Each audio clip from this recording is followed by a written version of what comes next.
जो लॉकडाउन के दौरान जो फेसबुक लाइव का कार्यक्रम रखा है, इसके अंदर आपने BPSS के द्वारा मुझे जो समय दिया गया इसके लिए धन्यवाद। आज मुझे जो विषय दिया गया है, महात्मा फुले की आज के जीवन में प्रासंगिकता। आप बंद कर दो, आ रही है ना। साथियों, आज जो वर्तमान में समय है उसमें ज्योतिराव फुले का जो आंदोलन था उसको समझने की बड़ी महती आवश्यकता है। ज्योतिराव फुले का जन्म 11 अप्रैल 1827 को पूना में हुआ, और सबसे बड़ी बात जो है वो ये है कि फुले के आंदोलन को समझने के लिए 3-4 मुद्दों को समझना बहुत ही ज़्यादा ज़रूरी है। और इससे ज़्यादा ज़रूरी है कि उनके बैकग्राउंड का इतिहास क्या है। फुले साहब ने जो आंदोलन का निर्णय लिया, वो आंदोलन का निर्णय लिया, उसका मोटिव था, उसका उद्देश्य था self respect movement. Self respect movement, आत्मसम्मान, स्वाभिमान। हम लोगों के अंदर जो लंबे हजारों साल की गुलामी से जो पीड़ित थे, उनके अंदर मान सम्मान के भाव का निर्माण करना।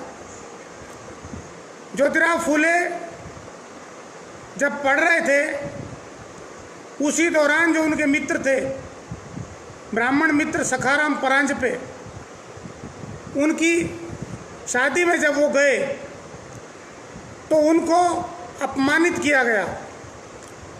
और अपमानित जब किया गया तो उनने ये सोचा कि ये आखिर कारण क्या है, आखिर कारण क्या है। तो शूद्र कहकर जब अपमानित किया गया, वो वहाँ बैठ गए उसी जगह पे। थोड़ी देर बाद वहाँ से कुछ अछूत निकले, और जब अछूत निकले तो उनके गले में हांडी थी और पीछे झाड़ू बंधा हुआ था। जब झाड़ू बंधा हुआ था, वो लोग ज्योतिराव फुले की तरफ देखकर व्यंग्यात्मक तरीके से फुले साहब की हंसी उड़ा रहे थे कि ये आदमी बेवकूफ़ है, ये गया ही क्यों। तो ज्योतिराव फुले ने देखा कि इन लोगों का इतना अपमान हो रहा है, लेकिन इनको इस अपमान का जरा भी ज्ञान नहीं है, जरा भी पीड़ा नहीं है। तो आज की तारीख में अगर एक उदाहरण लें तो उत्तर प्रदेश के अंदर जब समाजवादी पार्टी की सरकार गिरी और बीजेपी की सरकार आई, तो अखिलेश यादव के पास जो सरकारी आवास था उसका शुद्धिकरण किया गया। साथियों, ये शुद्धिकरण जो था, ये अखिलेश यादव का अपमान नहीं था। अखिलेश यादव शूद्र थे, इस शूद्र होने के कारण उनका अपमान था। अगर वो इस अपमान को लेकर पूरे देश भर में आंदोलन चलाते तो ये आंदोलन आज मजबूत होने की स्थिति में खड़ा हो गया होता। ज्योतिराव फुले साहब ने इस आंदोलन को समाज का आंदोलन बनाया। ये सभी की पीड़ा थी। ये ज्योतिराव फुले का जो अपमान हुआ, ये ज्योतिराव का अपमान नहीं हुआ, ये उस समाज में पैदा हुए जो 3000-4000 साल से शूद्र अतिशूद्र घोषित किया हुआ था, जो गुलाम बनाया हुआ था, उन समाज का का अपमान था। उसके कारण ज्योतिराव फुले का अपमान हुआ।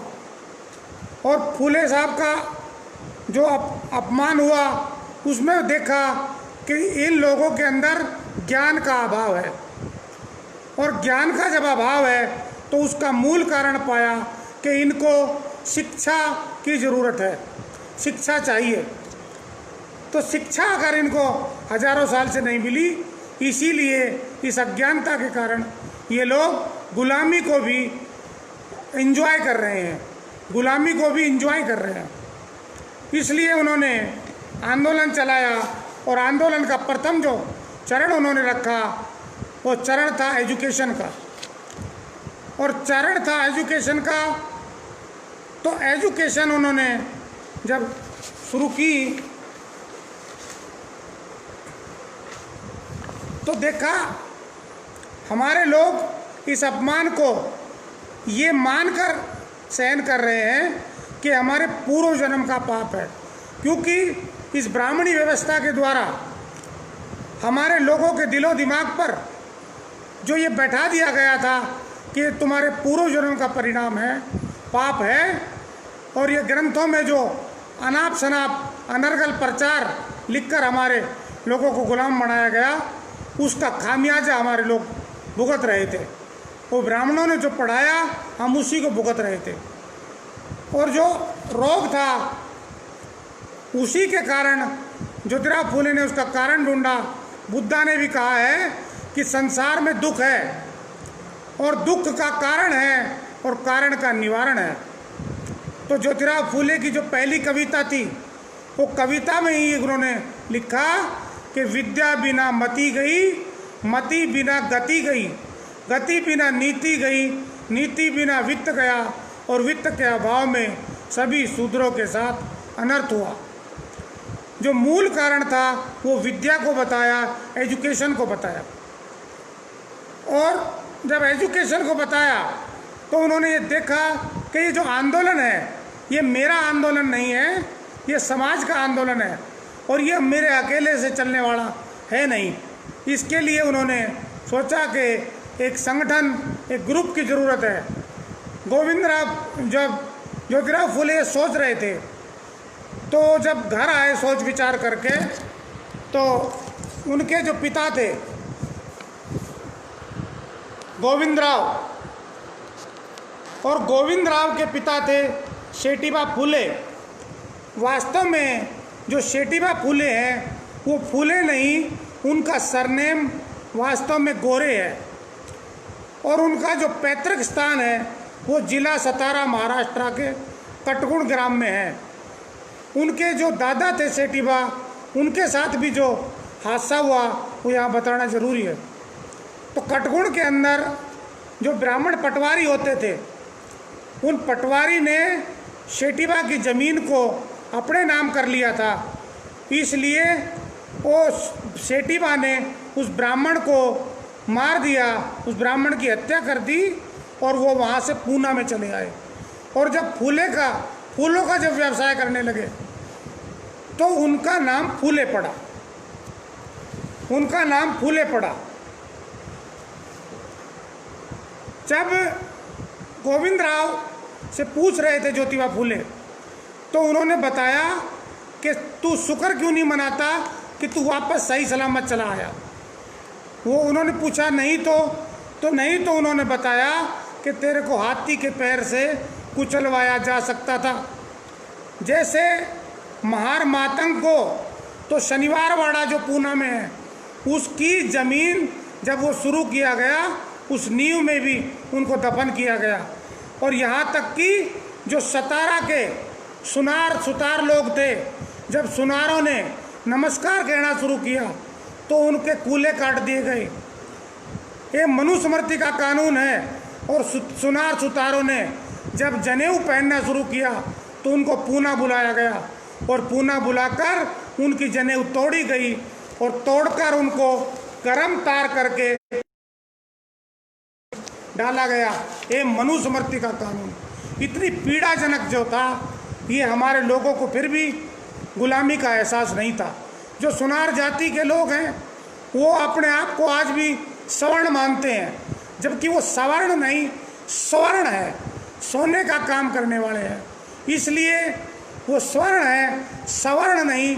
लेकिन आज भी वो लोग अपने आप को सवर्ण ही, वो अपने आप को ऊंची जाति का मानते हैं, लेकिन ये ग्रंथों के हिसाब से बिल्कुल ही मिथ्या है, गलत है। तो ज्योतिराव फुले को ये बात जब रात भर चिंतन करते रहे तो उन्होंने देखा कि इसका जो कारण है वो वर्ण व्यवस्था है। और वर्ण व्यवस्था कैसी है सबसे ऊपर ब्राह्मण है, उसके बाद क्षत्रिय है, उसके बाद वैश्य है, उसके बाद शूद्र है। जो हमारे जो लोग हैं, ज्योतिराव फूले के अनुसार, जो गुलामगिरी की प्रस्तावना में उन्होंने लिखा कि जो आर्यभट्ट लोग हैं ये हजारों साल पहले इस देश के अंदर आए, विदेश से आए, और यहाँ के जो मूल लोग थे उन लोगों को जल जंगल ज़मीन धोखे से हड़प कर उनको गुलाम बनाया और उनको शूद्र घोषित किया, गुलाम घोषित किया। इस कारण उनका अपमान निरंतर वो कर रहे हैं, क्योंकि जो वर्ण व्यवस्था है, जो वैदिक व्यवस्था में, वो ब्राह्मण को 4 अधिकार है। वो पढ़ सकता है, पढ़ा सकता है, व्यवसाय कर सकता है और हथियार रख सकता है। यहाँ दूसरे नंबर पर जो क्षत्रिय है उसके पास 2 अधिकार है, वो हथियार रख सकता है और पढ़ सकता है। तीसरे नंबर का जो वैश्य है उसके पास भी 2 अधिकार हैं, वो पैसा रख सकता है, व्यापार कर सकता है और दूसरा पढ़ सकता है। जो चौथे नंबर का है उसके पास साथियों कोई अधिकार नहीं है। उनको कहा कि सेवा करने का अधिकार शूद्रों को है, ये अधिकार नहीं साथियों, ये गुलामी है। गुलामी कैसे है? जैसे गीता के अंदर है कि कर्म किए जा, फल की इच्छा मत कर। साथियों, अगर कोई आपसे कहे कि मेरे घर नौकरी कर और शाम को जब वो पैसा मांगे तो उसको ये कहा जाए कि कर्म किए जा, फल की इच्छा मत कर, ये जो सिद्धांत है ये हमारे लोगों को गुलाम बनाए जाने का सिद्धांत है। इस सिद्धांत ने ही हमारे लोगों को अकर्मण्य बना दिया, अकर्मण्य बना दिया। तो ये जो कारण है, फूले साहब ने सोचा इस कारण को समाप्त करना होगा और इसके लिए निर्णय लिया कि सेल्फ रेस्पेक्ट मूवमेंट चलानी होगी। इसमें हमारे केवल ज्योतिराव फूले का नहीं, उनसे पहले भी जो महापुरुष हुए, बुद्धा से लेकर कबीर से लेकर रविदास से लेकर गुरु नानक तक या फूले साहब तक जो भी महापुरुष हुए हैं, उन सभी का समय समय पर इस व्यवस्था ने अपमानित किया है।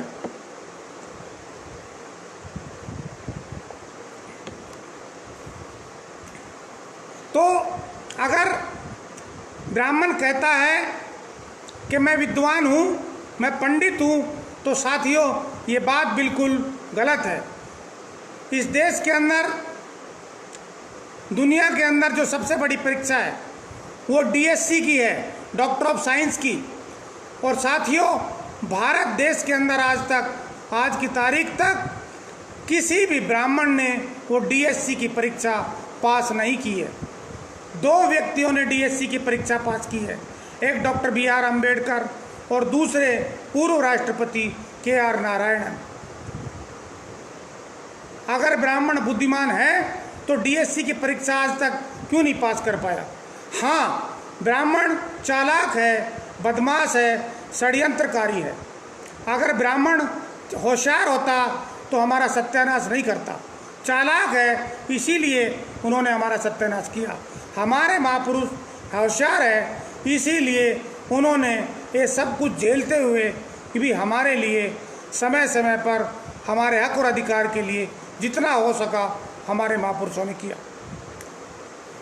तो ब्राह्मणों ने हम लोगों को जानबूझकर अनपढ़ रखा। इसलिए ज्योतिराव फूले ने सोचा कि हम लोगों को जानबूझकर हमको पढ़ाना होगा। तो पहला निर्णय लिया कि हमको पढ़ाना होगा और पढ़ाने के लिए पहले महिलाओं के लिए स्कूल खोलना होगा।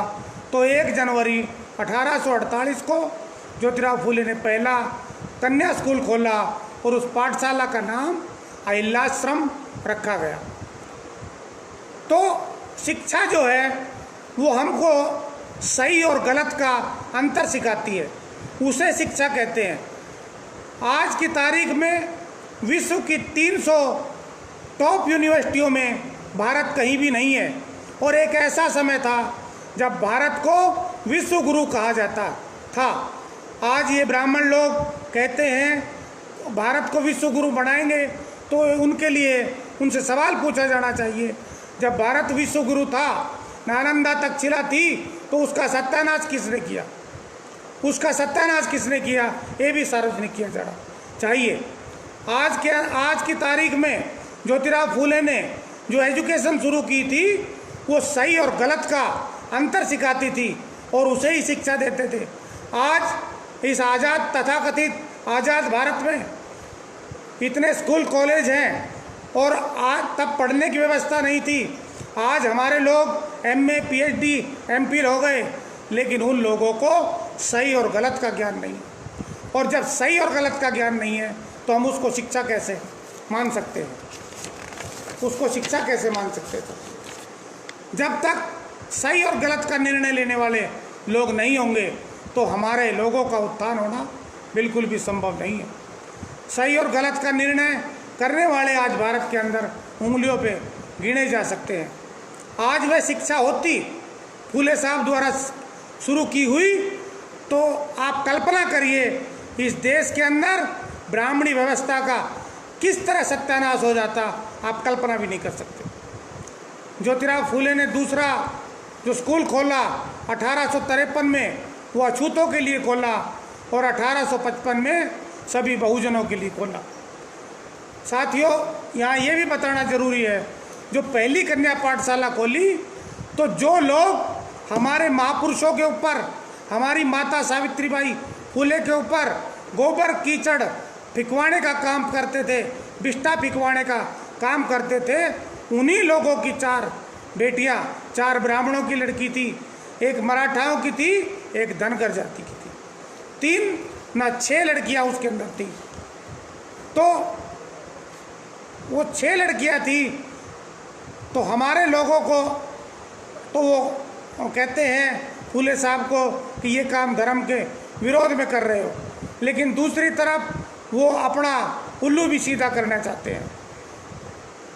और उसी का परिणाम हुआ कि साहू जी महाराज जब कोल्हापुर रियासत में थे, उन्हीं की आंदोलन को देखते हुए, उनके तपस्या को देखते हुए और एजुकेशन के महत्व को समझते हुए अपने राज्य के अंदर इस शिक्षा का 27% बजट उन्होंने लागू किया था।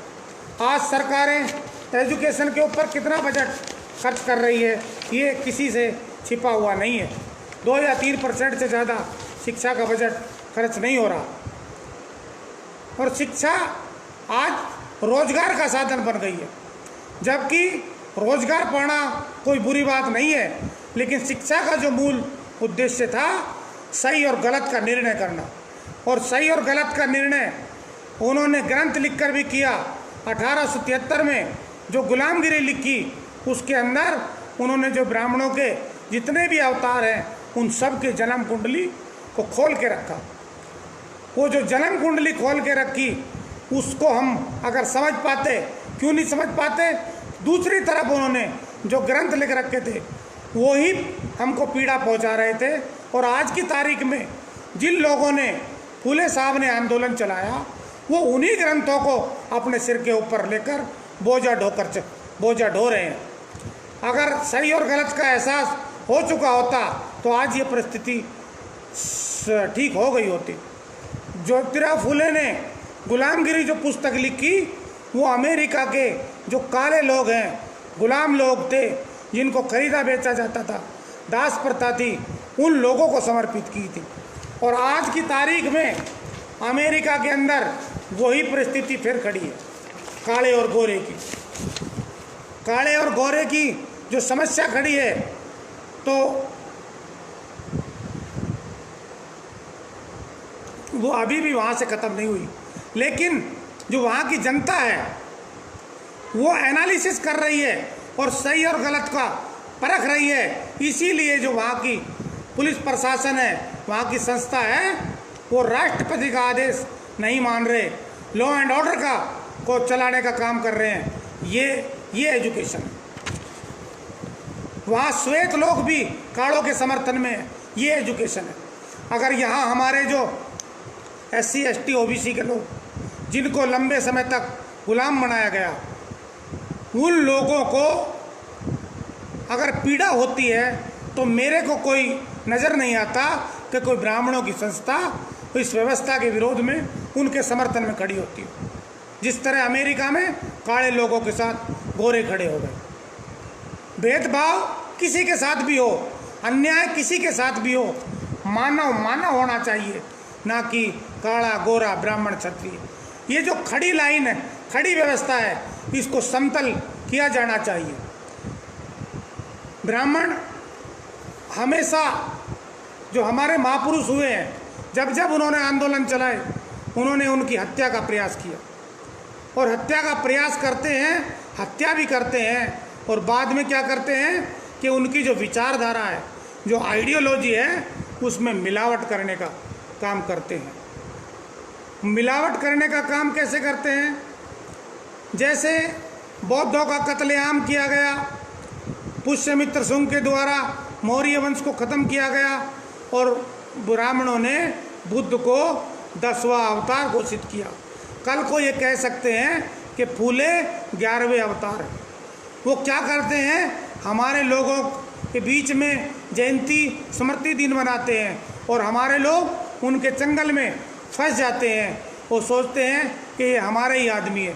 साथियों, वो मिलावट करना जानता है। वो हमारे लोगों को, हमारे महापुरुषों को कैसे सत्यानाश करते हैं वो जानता है और हमारे लोग अज्ञानी हैं, इसलिए उनकी चालों को समझ नहीं पाते और फंस जाते हैं। इसीलिए ज्योतिराव फूले ने जो अपनी वसीयत लिखी, वसीयत के आखिरी पैराग्राफ में उन्होंने लिखा है कि मेरे मृत्युशैया पर मेरी जो डेड बॉडी है उसके ऊपर ब्राह्मण की छाया भी नहीं पड़नी चाहिए। और इतना ही नहीं, उन्होंने कहा कि ब्राह्मणों के जो अनुयायी हैं, जो उनके मानने वाले हैं, उनके समर्थक हैं, उनकी भी छाया नहीं पड़नी चाहिए। क्यों? क्योंकि ये लोग किसी भी हालत में विश्वसनीय नहीं है। आज हम जब कई बार, विशेषकर उत्तर भारत में, जब इस बात के लिए चर्चा करते हैं तो लोग ये कहते हैं कि ज्योतिराव फूले ने ब्राह्मणों का विरोध नहीं किया, ब्राह्मणवाद का विरोध किया। साथियों, सही है, ब्राह्मण एक नस्ल है, ब्राह्मण एक नस्ल है और वो नस्ल जो है, हम व्यक्ति का विरोध नहीं कर रहे, हम हिंसा का समर्थन नहीं कर रहे, लेकिन वो वाद जो शब्द है, वाद शब्द ही जब आता है जब कोई उसके आगे जुड़ता है।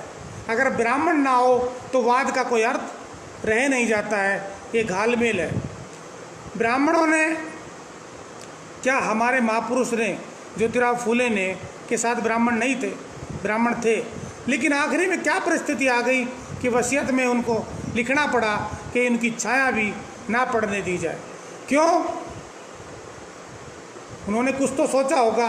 जब इतना आंदोलन चलाने वाला आदमी इतनी बड़ी बात लिख रहा है तो उन्होंने कुछ ना कुछ सोच समझ कर ही लिखा होगा। तो दूसरा जो शिक्षा के बाद जो चरण था, उन्होंने लिखा था कि इसके लिए ग्रंथों का निर्माण होना चाहिए। इस ग्रंथ की कड़ी में ही गुलामगिरी लिखी। और साहित्य जो होता है, साहित्य कैसा होना चाहिए? जो मन, मस्तिष्क और दिमाग को मजबूत करे, जो तंदुरुस्त करे, जो तर्क शक्ति का निर्माण करे। और साहित्य अगर हमारे अंदर सहानुभूति पैदा करता है, हमारे के अंदर एक श्रद्धा के भाव पैदा करता है, तो साथियों, उस श्रद्धा जो है, श्रद्धा अंधी होती है, सहानुभूति ये गलत होती है, आंदोलन के लिए घातक होती है। जो साहित्य सहानुभूति पैदा करता है, साथियों, वो साहित्य गलत है और विशेषकर हमारे लिए जहर है।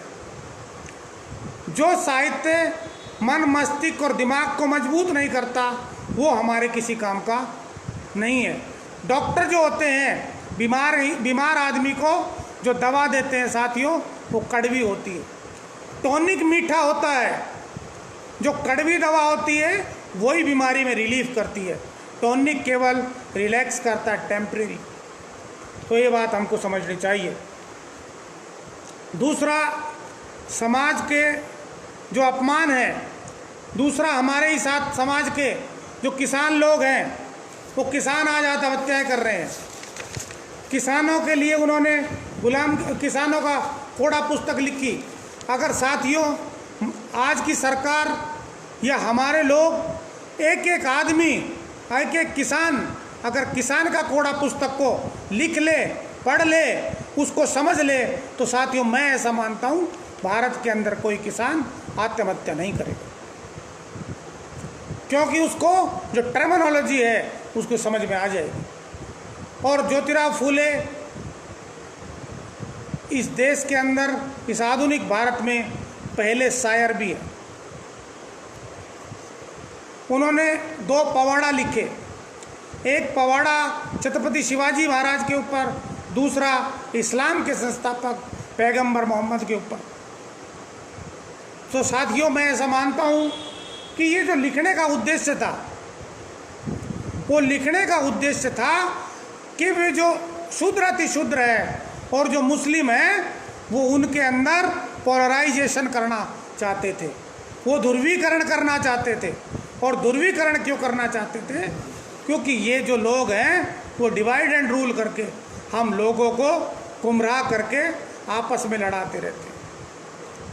हमारे जो लोग थे वो बहुत ज़्यादा भयभीत थे, क्योंकि ये ब्राह्मण लोग बताते थे कि परशुराम ने 21 बार क्षत्रिय धरती को, इस देश को क्षत्रिय विहीन किया, 21 बार।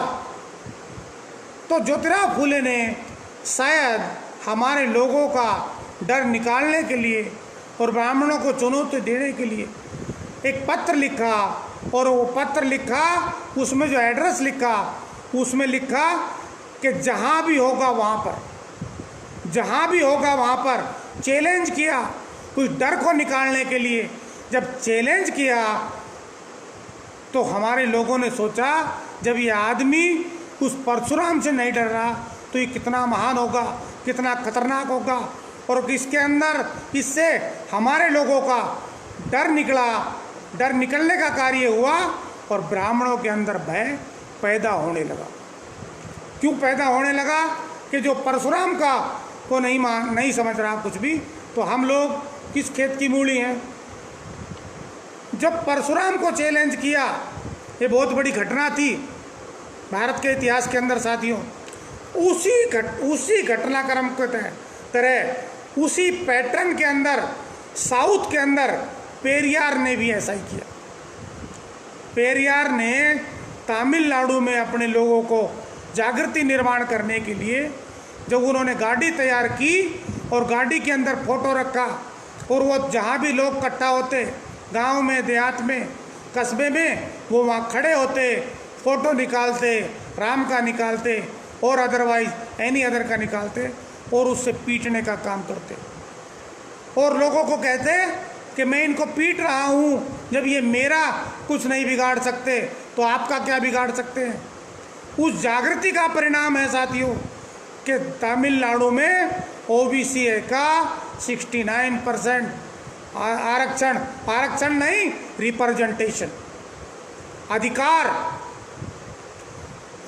हक। और यहाँ उत्तर भारत के अंदर जहाँ सबसे ज़्यादा ओबीसी के लोग पूजा करने वाले लोग हैं, उनका अधिकार सुनने की स्थिति में, आज की तारीख में सुनने की स्थिति में है।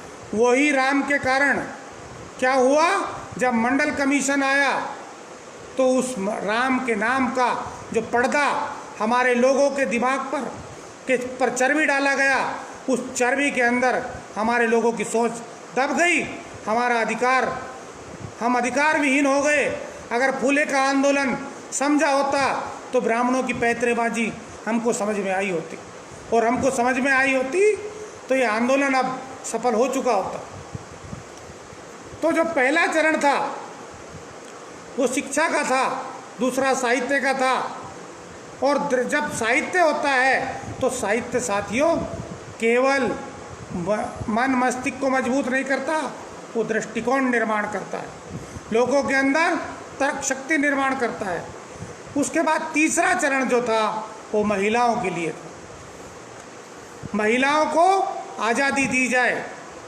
आज भी हमारे उत्तर भारत के अंदर, उधर भी है गुलामी, सारे देश में, मैं कई बार लोगों को कहता हूँ कि हमारे यहाँ औरतें घूंघट में रहती हैं। अभी तो थोड़ा कम हो गया, हमने अपनी माँ को अपने परिवार में देखा है। और पहले तो ये गैस नहीं होती थी, चूल्हे पे खाना बनता था, तो किस तरह से पसीना टपक रहा होता था और वो खाना बनाती थी, क्या क्या हालात होती थी। अगर किसी पुरुष को कहा जाए कि आप 1 घंटे के लिए गर्मी के अंदर ये घूंघट करके रहो, तो कैसा लगेगा, कैसा लगेगा। तो जो ये महिलाओं की जो पीड़ा थी, अगर इस देश के अंदर किसी ने समझा तो ज्योतिराव फूले ने समझा। महिलाओं का बाल विवाह होता था, छोटी 9-10 साल की 8 साल की उम्र में शादी कर दी जाती थी, और वो जो उसका आदमी होता था वो बूढ़ा होता था या 30-40 साल का होता था, वो मर जाता था जल्दी। जब मर जाता था तो उसका जो उपयोग और दुरुपयोग उसके जो घर में देवर और अदरवाइज जो होते होंगे वो उसका उपयोग करते थे। और जब नाजायज औलाद पैदा होती थी तो उसको घर से बाहर निकाल देते थे। वो अवैध संतान होती थी, विधवा विवाह नहीं होते थे। और ज्योतिराव फूले ने विधवा विवाह, पुनर्विवाह शुरू कराए, बाल विवाह बंद हो, और जो अनाथ जो विधवाओं के जो अवैध बच्चे होते थे उनके लिए अनाथालय खोला। इनके लिए काशीबाई का सबसे पहला उदाहरण है। और इतना ही नहीं, उन्होंने उनके बच्चे को गोद भी लिया, अपना नाम भी दिया। और यही जो था, इन्हीं महिलाओं को जो अधिकार की लड़ाई लड़ी, और डॉक्टर बाबा साहब अम्बेडकर ने भारत के संविधान में हिंदू कोड बिल के तहत वो ही सारे अधिकार महिलाओं को दिए। लेकिन आज ये हैरानी की बात है, आश्चर्य है कि हमारे देश की, मैं ऐसा मानता हूँ 95 से ज़्यादा प्रतिशत औरतों को हिंदू कोड बिल की जानकारी नहीं, अज्ञानता। और उसके बाद उन्होंने इस आंदोलन के लिए अपना एक प्रेरणा स्रोत बनाया, और वो बनाया छत्रपति शिवाजी महाराज को। छत्रपति शिवाजी महाराज की उन्होंने समाधि ढूंढी, जो ब्राह्मणों ने उनको नेस्तनाबूद कर दिया था। ये जो लाल पताका फहराते हैं और उनके बारे में शिवशाही लाने की बात करते हैं। शिवाजी को ये लोग हिंदू पताका भी लोग कहते हैं। साथियों, तो इस आधुनिक भारत में छत्रपति शिवाजी को जब दबा दिया गया था, उनकी समाधि खोजी, और समाधि खोजने के बाद उनका चित्र भी बनाया, और 1869 में पहली बार पूना के अंदर शिव जयंती मनाई गई और कुलवाड़ी भूषण की पदवी भी दी गई। ये मराठाओं को इसका अभी पूरा ज्ञान नहीं है। और उसी रायगढ़ किले के नीचे जहाँ समाधि थी, उसी के नीचे महाड़ में जिस मनुस्मृति के कारण, जिस मनु के कानून के कारण छत्रपति शिवाजी को राज तिलक नहीं हुआ शुद्र होने के कारण, उसी के नीचे बाबा साहब अम्बेडकर ने अपना कर्तव्य पूरा किया कि 25 दिसंबर 1927 को उसी के नीचे महाड़ में उन मनुस्मृति का दहन किया गया। ज्योतिराव फूले ने कहा था कि मनुस्मृति का दहन किया जाना चाहिए, और ये बाबा साहब अम्बेडकर ने इसको कर दिखाया। मनुस्मृति हमारे को राजा बनने से रोकती है। आज देश के अंदर बहुत सारे राज्यों में ओबीसी के लोग, एससी के लोग चीफ मिनिस्टर बनते हैं, तो जो शपथ ग्रहण होता है वो राज्याभिषेक समारोह, वो राज्यपाल उनको शपथ दिलाता है। लेकिन अगर मनुस्मृति होती, उसमें तो राजा बनने का अधिकार ही नहीं है।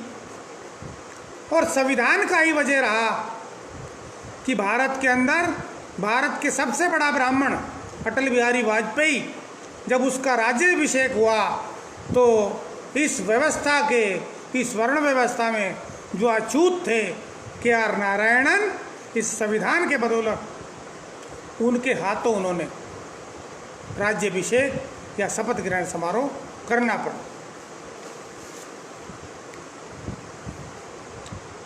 इसके बाद 24 सितंबर 1873 को ज्योतिराव फूले ने सत्यशोधक समाज बनाया।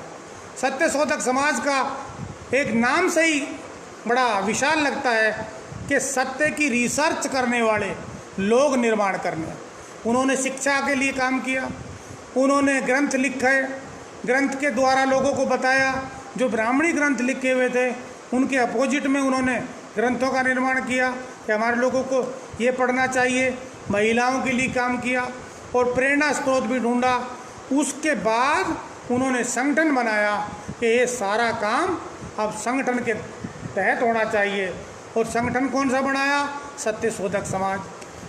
तो सत्यशोधक समाज के अंदर उन्होंने निर्धारित किया कि जो भी शूद्र अति शूद्रों के पास का कार्य होंगे घर में, शादी विवाह या और ABC जो कार्य, वो ब्राह्मणों के बगैर होंगे।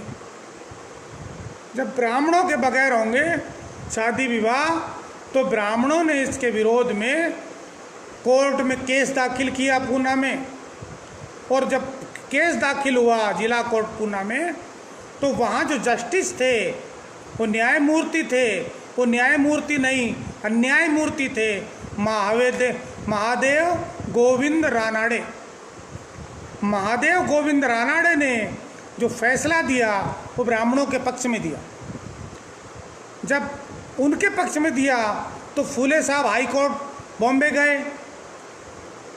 जब हाई कोर्ट में गए तो सुनवाई हुई, तो जज ने पूछा कि आपका पक्ष कौन वकील रखेगा? तो फूले ने कहा कि मैं खुद रखूँगा। तो ब्राह्मणों ने अपना पक्ष रखा। जब फूले का नंबर आया तो फूले ने सवाल पूछा।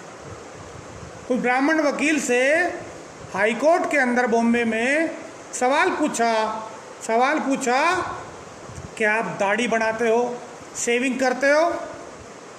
उन्होंने कहा हाँ। उन्होंने कहा रोज करते हो? हाँ। अपने हाथ से करते हो? हाँ। तो उन्होंने कहा कि ये जो शेविंग आप अपने हाथ से करते हो, ये पैसा नाई को देना चाहिए। तो वो हैरान हुआ, क्यों भाई, मैं तो अपने हाथ से करता हूँ। तो उन्होंने कहा कि जब आप अपने हाथ से शेविंग करते हो तो आप पैसा नाई को नहीं दे रहे, तो वो कहाँ जाएगा? आप कपड़ा धोते हो, पैसा धोबी को नहीं दे रहे, वो कहाँ जाएगा? आप सफाई खुद करते हो, सफाई कर्मी को पैसा नहीं दे रहे हो, कहाँ जाएगा? तो जो जस्टिस था अंग्रेज, वो सुनने के बाद बोला कि नो वर्क नो पे, नो वर्क नो पे, काम नहीं पैसा नहीं। फूले साहब के पक्ष में निर्णय आया। ये अपने आप में इतिहास की बहुत बड़ी घटना है। लेकिन हमारे लोग आज भी करोड़ों अरबों रुपए की कोठी बनाते हैं, सारा मटेरियल अपनी मर्जी से लगाते हैं, लेकिन जब बन के तैयार होती है तो उसमें घुसने के लिए वो चुटिया वाले पंडित की इजाज़त लेते हैं कि कब का मुहूर्त है।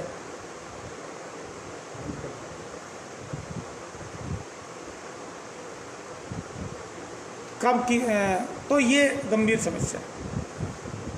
अगर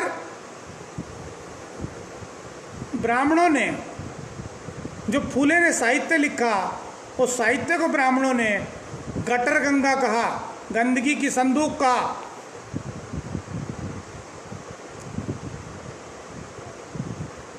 और गंदगी की संदूक कहा तो इसका मतलब कितना भयंकर उनको पीड़ा हो रही होगी।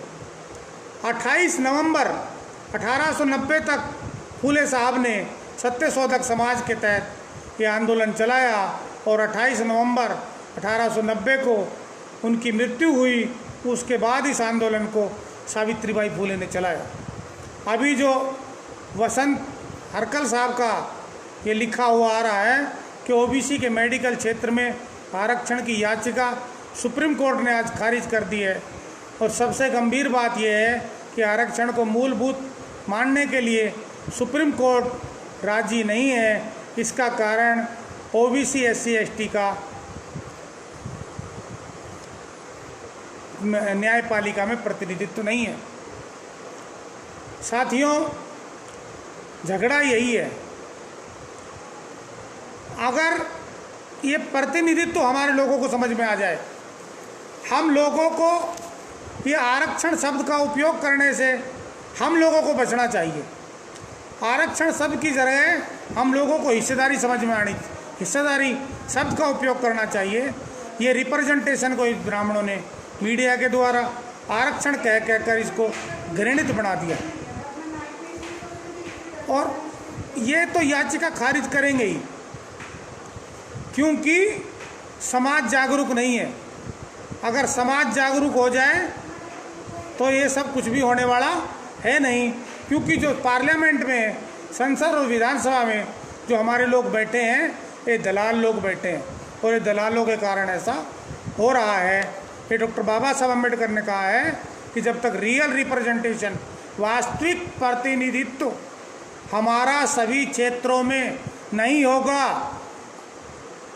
और वो भी सत्यशोधक लोगों का, तब तक कुछ भी संभव नहीं है। इसके लिए हम लोगों को केवल एक ही मात्र साधन है कि लोगों को सत्यशोधक बनाना है, और सत्यशोधक बनाए बगैर वो सही और गलत का निर्णय नहीं ले पाते। जब निर्णय नहीं ले पाते तो वो राम नाम में लगे रहते हैं, और उनका राम नाम सत्य हो जाता है। अगर मंडल कमीशन के समय हमारे लोग राम की जय जयकार ना कर रहे थे, तो अब उनसे पूछा जाना चाहिए कि राम का मंदिर बौद्ध की विरासत के ऊपर अभी ये बनाने का कार्य कर रहे हैं, जो अभी खुदाई में, समतलीकरण में जो अवशेष निकले हैं उसको दबाने का काम कर रहे हैं, तो वो एक अलग विषय है। लेकिन मैं ये कहना चाहता हूँ, ओबीसी के जो लोग हैं, जो राम राम करने वाले लोग हैं, या जो भी एबीसी में क्रिटिसाइज नहीं कर रहा, तो उन लोगों को जो ट्रस्ट बना है उसमें ये देखना चाहिए कि ओबीसी की हिस्सेदारी है क्या। अगर ओबीसी की हिस्सेदारी नहीं, लड़ने के लिए ओबीसी माल, जब हिस्सेदारी की बात आए तो ब्राह्मण, ये बात हमको समझनी चाहिए। साथियों, ज्योतिराव फूले के बाद सत्यशोधक आंदोलन को सावित्रीबाई फूले ने चलाया, और उसके बाद ये आंदोलन मराठाओं के हाथ में गया। तो मराठाओं ने, जो मराठाओं के नेता थे, जो उस वक्त जो सत्यशोधक चला रहे थे, उनका नाम था केशव राम जेदे, केशव राव जेदे। तो उन्होंने सत्य शोधना छोड़ दिया और सत्ता शोधना शुरू कर दिया। इसी सत्ता शोधने के कारण सभी का सत्यानाश हुआ। और सत्यानाश कैसे हुआ कि 1936 में उन्होंने सत्यशोधक आंदोलन को कांग्रेस में विलीन कर दिया, और मराठा लोग आज आरक्षण मांग रहे हैं। वो इनकी अपनी गलती के कारण से जो हुआ। साथियों, अगर सत्यशोधक आंदोलन ये ठीक ढंग से चला रहे होते तो आज किसी के साथ भी परिस्थिति ये पैदा नहीं होती। कांग्रेस, जब केशव राव जेदे कांग्रेस में गए तो बताया जाता है कि कांग्रेस के 318 सभासद थे, और जब एक साल के बाद जब उनकी दाल नहीं गली, जब बाहर निकले तो कांग्रेस के 3,12,000 कुछ सभासद थे। तो अब देखिए, सोचिए, कल्पना करिए कि सत्यशोधक आंदोलन का कितना बड़ा प्रभाव उस क्षेत्र में था। तो ज्योतिराव फूले साहब जो थे वो केवल 7वीं पास थे, लेकिन उन्होंने जो कार्य किया, डॉक्टर BR अम्बेडकर दुनिया के 6 महान विद्वानों में से एक, उन्होंने अपना गुरु माना, तो ये कोई छोटी घटना नहीं है। और ज्योतिराव फूले के जीवन में घटना जो आई बारात के प्रकरण के बाद, और उन्होंने एक जो किताब पढ़ी, थॉमस पेन की जो किताब थी, rights of man, rights of man, rights of man किताब पढ़ने के बाद ये जो हुआ, और फुले को ब्राह्मणों ने बदनाम करने के अंदर भी कोई कमी नहीं छोड़ी, बदनाम करने के अंदर भी कोई कमी नहीं छोड़ी।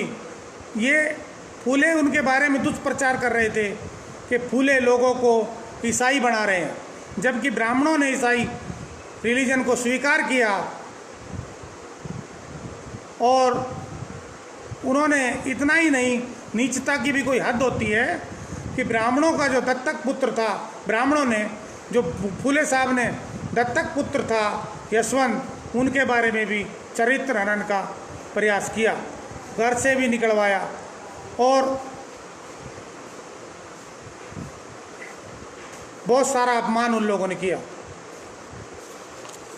सत्य शोधक समाज ठीक से क्यों नहीं चला? क्योंकि हम लोग उसको ठीक से समझ ही नहीं पाए, और जब जिन लोगों के हाथ में आज राजकाज जब भी गया, उन लोगों ने इसको दबाने का काम किया। और दूसरी बात, महाराष्ट्र के बाहर ये जो आंदोलन था फूले का, ये बहुत बाद में आया। ये लंबे समय तक तो महाराष्ट्र तक ही सीमित रहा मेरी जानकारी के अनुसार, और महाराष्ट्र में लगा लो चाहे उत्तरी भारत में लगा लो, लोग सभी जगह एक ही जैसे हैं। तो घर से जब निकाला गया तो उनको जो पनाह दी थी उस्मान शेख ने पनाह दी, और उस्मान शेख ने जब जहाँ पनाह दी तो साथियों आज जो फुलेवाड़ा है वो फुले का असली घर नहीं है, वो उस्मान शेख का घर है। और उस मकान का जो नंबर है वो 395 है। डॉक्टर बाबा साहब अम्बेडकर ने भी संविधान में आर्टिकल जो है वो 395 ही लिखे हैं। तो इससे जो निष्कर्ष निकलता है, और डॉक्टर बाबा साहब अम्बेडकर ने सोचा होगा, क्या सोचा होगा, तो फूले साहब के घर से ही संविधान चलना चाहिए, इससे ये निष्कर्ष निकलता है। फूले साहब को स्कूल से भी निकलवाया, और स्कूल से जब निकलवाया तो उनको जो गुरु थे वो एक ईसाई थे लिजिट साहब, दूसरे मुस्लिम थे गफ्फार बेग। उन्होंने उनको उस स्कूल में दोबारा से दाखिला दिलाने का काम किया। यहाँ फूले साहब की पत्नी के ऊपर गोबर पत्थर भी फेंके गए, और इतना ही नहीं, धोडिम्बा कुम्हार और नामदेव नाम के 2 आदमी हत्या करने के लिए भी भेजे गए। और कुल्हाड़ी लेकर रात को जब गए तो ज्योतिराव फूले को पता चल गया, और ज्योतिराव फूले ने पूछा तो उन्होंने बताया कि हमको विष्णु शास्त्री चिपलूणकर ने 1,000 रुपया आपकी हत्या करने के लिए सुपारी दिया है, तो सुपारी के कारण हम आपके यहाँ आए हैं। तो साथियों, ये इतिहास की दूसरी घटना है। जब बुद्ध के सामने उंगली माल थे, तो जब उंगली माल भी का भी प्रण था कि 99 हो चुके, एक और करना है, 100 पूरे हो जाएंगे, और बुद्ध ने उंगली माल का विचार परिवर्तन किया, हृदय परिवर्तन किया। इसी तरह फूले साहब ने भी धोडिम्बा और नामदेव का विचार परिवर्तन किया। रात को ही इतना कैडर दिया कि उनका विचार परिवर्तन हो गया, और उन जो धोडिम्बा थे उनको पढ़ने के लिए काशी भी भेजा, और काशी पढ़ने के बाद वो इतना विद्वान हो गया कि बड़े बड़े पंडितों से तर्क करने योग्य हो गया। दूसरी घटना, एक घटना हमारे महापुरुषों की है, दूसरी गांधी की घटना है। गांधी की हत्या करने के लिए नाथूराम गोडसे आए, लेकिन गांधी नाथूराम की हत्या के जो प्रयास थे, नाथूराम की विचारधारा में, आइडियोलॉजी में कोई परिवर्तन नहीं कर सके। और उनकी हत्या हो गई। हमारे महापुरुषों का जो आइडियोलॉजी है वो वास्तव में उसके अंदर एक ताकत है, सत्य में ताकत होती है, और सत्य में ताकत के बल पर ही ये विचारधारा हजारों साल से आज भी जिंदा है। बार बार इसको दबाया गया, दफनाया गया, कुचला गया, लेकिन उसके बाद भी ये जिंदा है। साथियों, महिलाओं का कितना सम्मान करते थे। एक घटना है कि जब ज्योतिराव के पिता गोविंद राव ने कहा कि आपको बच्चे नहीं हो रहे, दूसरी शादी कर लो, तो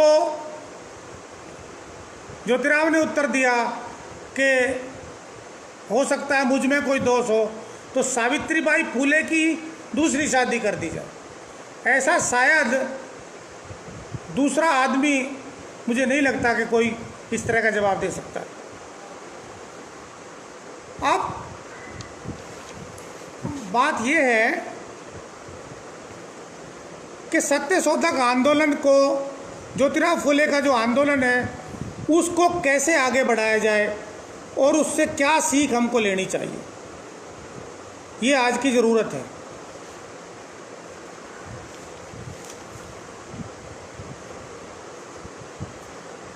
तो आंदोलन जब चलता है तो घर परिवार को छोड़ना पड़ता है, माँ बाप की सुननी पड़ती है, और समाज के का भी अपमान सहना पड़ता है। ये ऐसा हमारे महापुरुषों के साथ भी हुआ है। लेकिन विचारधारा में अगर आपके मानसिकता में अगर दृढ़ निश्चय है तो आंदोलन आपको नहीं छोड़ना है और समाज का साथ देना बंद नहीं करना। तब तो ये महापुरुषों सफल हुए। अगर अपमान होने के बाद, घर परिवार के दखल के बाद अगर आपने ये छोड़ दिया तो वो आंदोलन कैसे आगे चलेगा।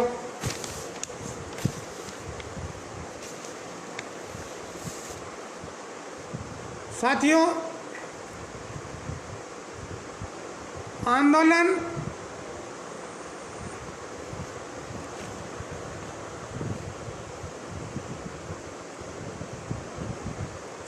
सत्यशोधक समाज जो है वो चल नहीं पाया, उसका कारण हमारी अपनी ही मैं तो गलती मानता हूँ। क्योंकि जो हमसे पहले जो लोग थे उन्होंने उसको समझने में कहीं ना कहीं गलती की होगी, या वो और भी कारण हो सकते हैं, और वो ना समझने के कारण ही ये सब हुआ।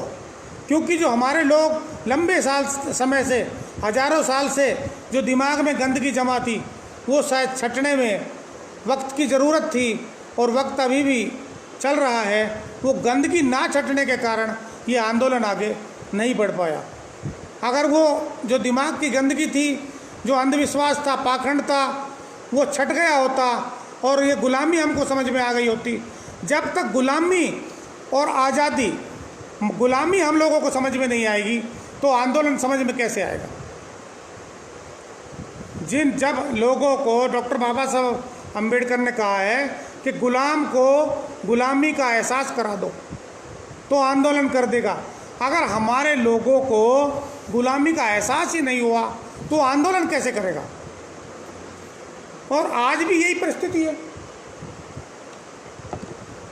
कि हमारे लोगों को ये गुलामी का एहसास ही नहीं हो रहा। कौन उनको गुलाम बना रहा है और कौन उनका समर्थक है, कौन शत्रु है। शत्रु और मित्र यही पहचान नहीं हो पा रही। तो इसीलिए सत्यशोधक आंदोलन चल नहीं पाया, आज भी पूरी तरह से चल नहीं पाया। जो चलाने वाले लोग हैं वो उंगलियों पे गिने जाने वाले लोग हैं। आप देख लीजिए रेशो निकाल के। हम लोग कितना ही प्रयास कर रहे हैं, सब अपने अपने स्तर पे, लेकिन कितना चला पा रहे हैं। तो इसके लिए तो केवल एकमात्र ही साधन है कि जो BPSS है, भारतीय पिछड़ा शोषित संगठन, ये पहले भी कपूरथला में भी बात आई थी। मैंने तो अपनी तरफ से यही सुझाव मैंने दिया था कि जो लोग इसके अंदर पदाधिकारी हैं नहीं हैं, उनको कैडर कैंप लगाने होंगे और ओबीसी के लोगों की जो समझाने का मामला है उस पर ज़्यादा फोकस करना होगा। शेड्यूल्ड कास्ट के लोग मोस्टली इस मामले में मैं समझता हूँ कि हमसे आगे हैं। हमारे लोग ना सत्य शोधक समझ पाए हैं, ना बुद्ध को समझ पाए हैं, ना और किसी चीज़ को समझ पाए हैं। वो घंटी बजाने में व्यस्त है, और जब तक घंटी बजाने में व्यस्त रहेगी तो सत्य शोधक हो चाहे और कोई संगठन हो, उसका कोई असर मुझे लगता नहीं हो पाए। हम लोगों को जब जब हमारा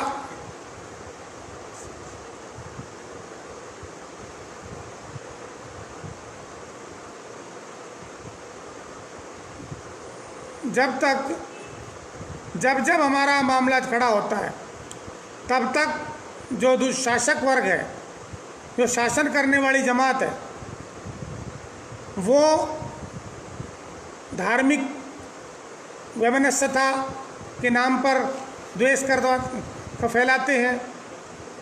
और ये सब भी सत्यशोधक आंदोलन के बाद ही शुरू हुआ, क्योंकि ज्योतिराव फूले जो हैं उन्होंने मुस्लिमों में और हम में पोलराइजेशन करने की कोशिश की थी, और ये उसी को दूसरा रूप देने का जो प्रयास है वो आज भी चल रहा है। जैसे उदाहरण के लिए, अगर 1992 में बाबरी मस्जिद का प्रकरण हुआ तो बाबरी मस्जिद का प्रकरण कम और ओबीसी के अधिकारों के ऊपर डाका ज़्यादा था। ओबीसी इसका टारगेट थे।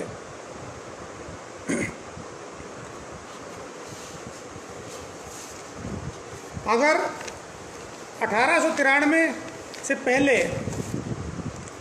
राजा अगर हिंदू था या मुस्लिम था तो सभी लोग आदरपूर्वक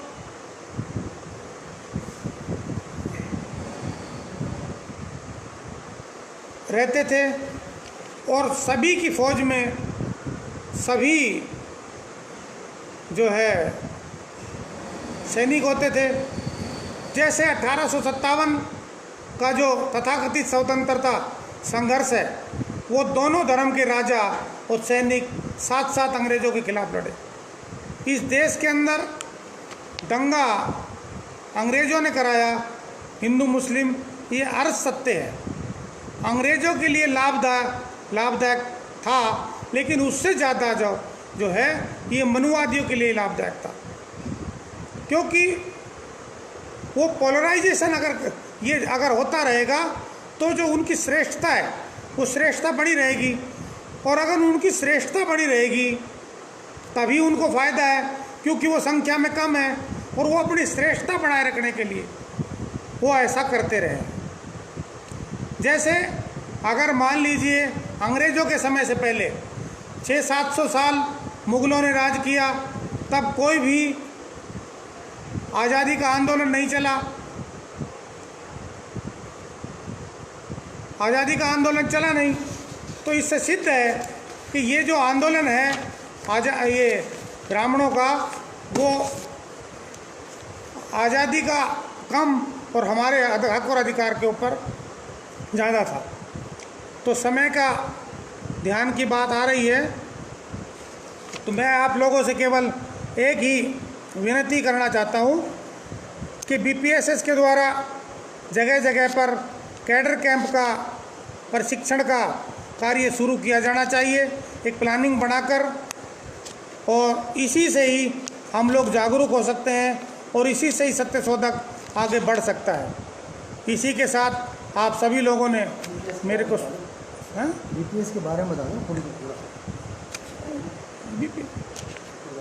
आप लोगों ने मेरे को सुना और भारतीय पिछड़ा शोषित संगठन ने मुझे समय दिया, आपका इसके लिए आभारी हूँ। धन्यवाद। जय विज्ञान, जय संविधान।